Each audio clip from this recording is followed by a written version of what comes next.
जय सिया राम। कैसे हैं आप सब? एक बार फिर से स्वागत है आपका मेरे चैनल सिया राम में।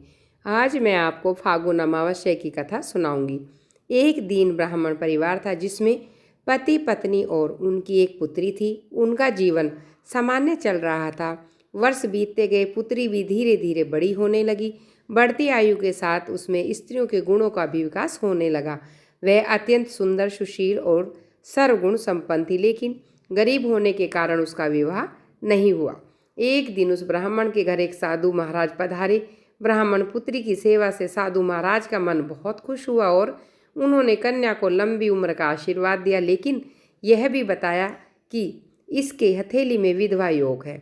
इस बात से चिंतित होकर ब्राह्मण परिवार ने साधु से उपाय पूछा। तब साधु ने कुछ देर विचार करने के बाद अपने ध्यान के आधार पर बताया कि कुछ दूरी पर एक गांव में सोना नाम की धोबिन जाति की एक महिला अपने बेटे और बहू के साथ रहती है, जो कुछ ही संस्कारों से संपन्न है, पति परायण और निष्ठावान है। यदि यह कन्या उनकी सेवा करे, उसके विवाह में वह महिला अपनी मांग का सिंदूर लगा दे तो कन्या का विधवा योग मिट सकता है। साधु ने यह भी कहा, वह महिला कहीं आती जाती नहीं है। यह भी सुनकर ब्राह्मणी ने अपनी बेटी से धोबिन की सेवा करने की बात कही। अगले दिन कन्या प्रातःकाल उठकर सोना धोबिन के घर चली गई और फिर प्रतिदिन धोबिन के घर की साफ सफाई, अन्य सारे कार्य अपने घर वापस आ जाती। एक दिन सोना धोबिन बहू से पूछती है, तुम सवेरे उठकर सारा काम कर लेती हो, पता भी नहीं चलता। तब बहू ने कहा, माँ जी, मैंने सोचा आप करती हैं क्योंकि मैं कोई काम नहीं करती। इसके बाद दोनों सास बहू निगरानी करने लगी, कौन है जो सुबह हमारा कार्य करके चला जाता है।